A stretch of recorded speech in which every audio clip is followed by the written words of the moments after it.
You can put her in and out of the water.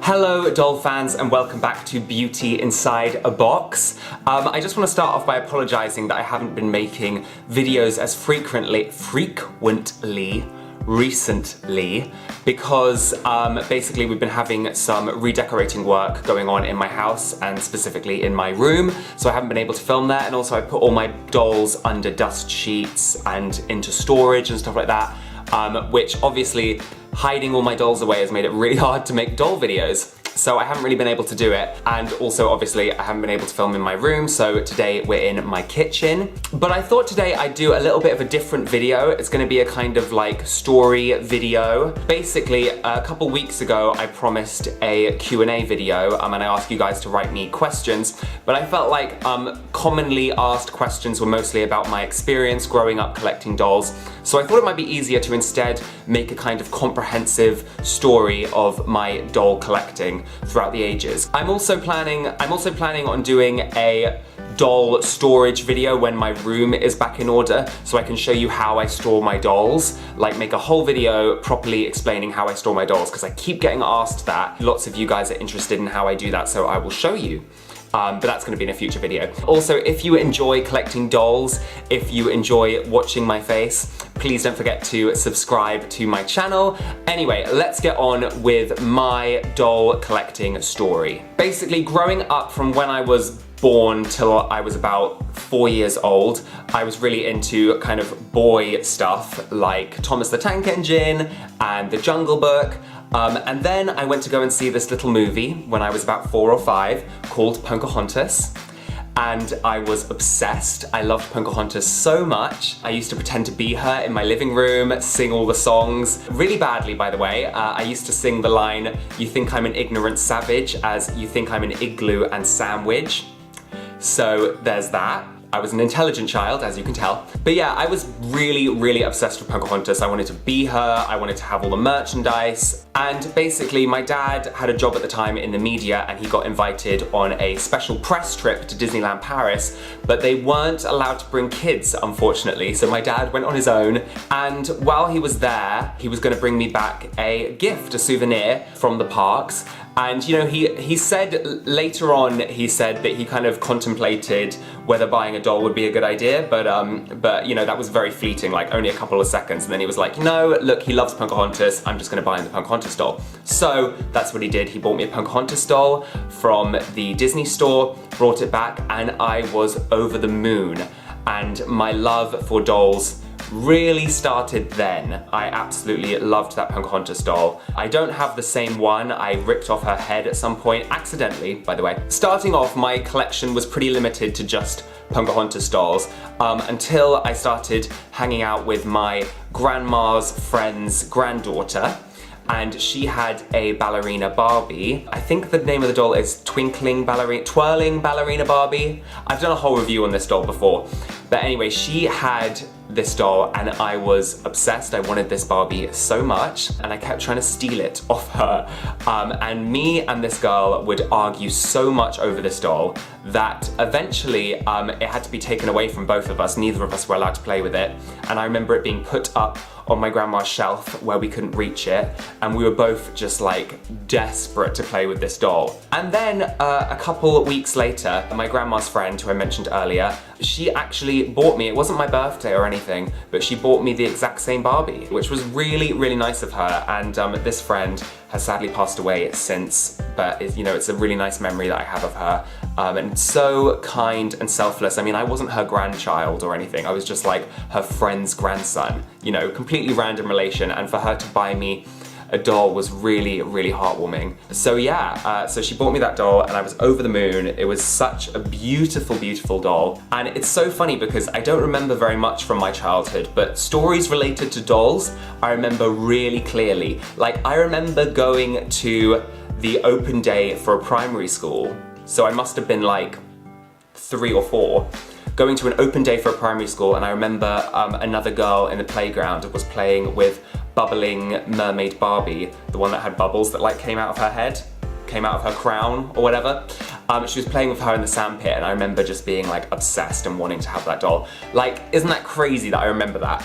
But anyway, But anyway, obviously going to school was a bit of a culture shock. I didn't really realize that me playing with dolls was unusual at the time, and then when I went to primary school it was obviously made quite apparent by other kids. You know, there was bullying. I remember lots of people calling me Josephine instead of my name Joey, because I would play with dolls, so they'd kind of nickname me a girl's name. And yeah, you know, obviously when people bully you for something like that, you start to grow ashamed, even though you really shouldn't. And the bullying came from boys and girls.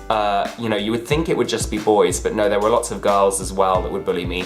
But what was always a saving grace was the fact that there were, for every child who would bully me, there was like 3 more kids that were happy to accept me and wanted to play dolls with me. And lots of my, mostly girls, lots of my girl friends, lots of my gal pals, when I was in primary school who would play dolls with me, wouldn't even play with dolls themselves. But they played dolls with me because they wanted to like include me, and it was really sweet. So, and you know, my best advice for anyone who's struggling with bullying around doll collecting or playing with dolls is just to focus on the people who accept you. Focus on them, because there's normally a lot more of them than there are people bullying you. It's a bit like what Lady Gaga keeps saying of like, you know, for every 99 people, there's 1 person who's bullying you, and ignore that. You know the quote. I also remember when, for my 8th birthday, I had a sleepover and loads of my friends came over and we watched the Barbie movie. It was Barbie's first CGI movie, and I was like super excited, and I had all my friends over to watch it. Again, they didn't even really like care about Barbie that much, but we still all really got into the movie, and it was really nice to have them there. Another really memorable doll I remember getting was, I had my birthday. I had my like 7th birthday at Disneyland Paris, and my aunt came to visit who lives in Paris, and she brought me Pocahontas Winter Moon, and I was just like over the moon, running up and down the hallways in the hotel, just like so overexcited to have this doll. And she is still my favorite doll to this day, partly because of that connection to that memory, but also just because she's a gorgeous doll. She's just so gorgeous. In terms of my parents were always super accepting of me buying dolls and collecting dolls. There was never an issue in terms of gender. I did get a lot of issues, especially from my mum. I did get a lot of issues from my mum when I started to get a bit older. When I turned like 10, she started treating me like I was too old for dolls. And that carried on right up until I was about 25. And I think when I was 25, she was like, okay, look, I'm not gonna be able to stop him from buying dolls, so I'm just gonna, you know, embrace it. But yeah, from when I was about 10 onwards, she kind of refused to buy me dolls herself. She would not buy me any dolls. And it was never a gender thing. It wasn't about like me being a boy. It was that she thought I was too old for them. It's like collecting anything, you know what I mean? Collecting dolls is harmless. It's completely harmless. Just like collecting anything else, just like collecting stamps, you know? When I was about 10, I'd been kind of trying to get away from dolls anyway. And when I was in year 6, the last year of primary school, before you move into secondary school, I was feeling, you know, very mature and grown up, and because I was the oldest in my school, I was like, yeah, you know, I need to like forget about my dolls. So I said to my mum, let's sell them on eBay. And I was like, I'm done with dolls. We sold all my dolls on eBay. They were all gone. And then I went to secondary school and I didn't play with dolls. You know, it was kind of always in the back of my mind, I think. And I was kind of kidding myself, pretending I didn't want to play with dolls. And it was quite funny because whenever I'd go around to some of my friends' houses when I was in year 7, which is, you know, considered a bit too old to be playing with dolls, we were like 11, we would still play with dolls. We'd still get the dolls out. I remember one of my friends had loads of What's Her Face dolls, and even though we were like nearing 13, we'd still get the dolls out and like fiddle with them and stuff like that. And then basically I went on a holiday with my grandma. We went to this big supermarket and she said, you know, you can have anything you want as like a gift while we were on this holiday. And I tried not to,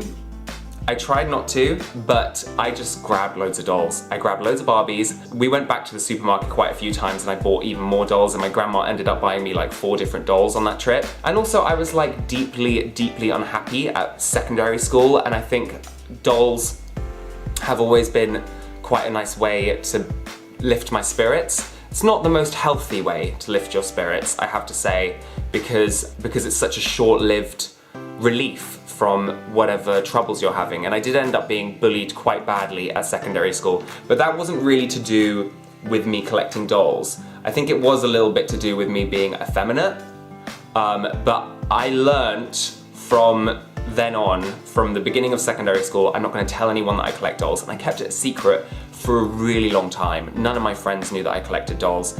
Up until I was about 20, I didn't tell any of my friends that I collected dolls. I kept it really secret because I'd seen the backlash before and I didn't want to have that happen again, and I was already unhappy at secondary school, so I didn't want that to happen again. Throughout my teenage years, I obviously didn't have a lot of money, but my mum would give me pocket money every week and I would save it up and then sneak out of the house on a Sunday or a Saturday and go to the Disney store and buy dolls. And then I'd bring them home, and I'd normally try and hide them from my mum because she wasn't very happy with me spending my pocket money on dolls. So I'd hide them, and I remember one time I forgot my keys. I forgot my keys, so I had to get my mum to come and open the door, and I had a Disney store bag with me, so I was like, oh God, what do I do with it? And I chucked it in the bin.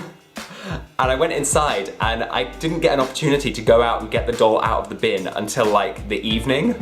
So I was like, fingers crossed someone hasn't taken it, or like, you know, a fox hasn't started eating her or something. And it was a Snow White doll, and I remember going out, getting the doll, sneaking it up to my room. But going back to the thing about being unhappy, I have noticed that I tend to buy more dolls when I am unhappy. When I'm happy, I don't buy as many dolls. I still buy dolls. I will always be a doll collector. But when I'm unhappy, you know, it's such a quick way to relieve my anxiety and relieve my sadness, I guess. But it's very short-lived, and it's not, I wouldn't suggest that to anyone, because you just end up spending loads of money and, you know, you still feel sad because owning these dolls, even though it does make you happy for a moment, it's very fleeting. And yeah, like I said, being a teenager was like not the happiest time. So yeah, buying dolls was like a bit of a solace. Other than that, I grew up a bit, started earning my own money, and that made it slightly easier for me to buy dolls. I started going on eBay. I made an eBay account in 2013 and started buying dolls from there, which was great. I loved that because I could buy dolls that I had when I was a kid. Before, I'd only been buying modern dolls that were sold in shops. But now finally I could re-buy all the dolls I sold when I was a kid. Some of the boxes I had completely forgotten what they looked like, so it was really exciting to see them in the box again. But yeah, and then in about 2014, I think it was, I made an Instagram account which was specifically for posting pictures of my dolls. I called it Beauty Inside a Box. I carried on posting pictures on there for about 2 years, and then I was like, you know what, I might make a YouTube channel and talk about my dolls on there.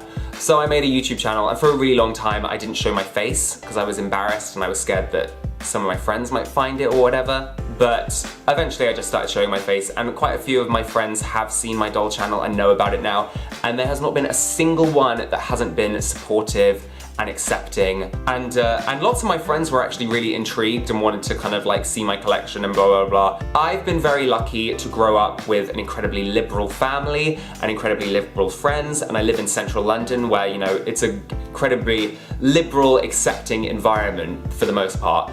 But you know, there are always going to be a couple people that want to bring you down because you do something that is against the norm. You know, it's within human nature to constantly want to label people and put people in boxes.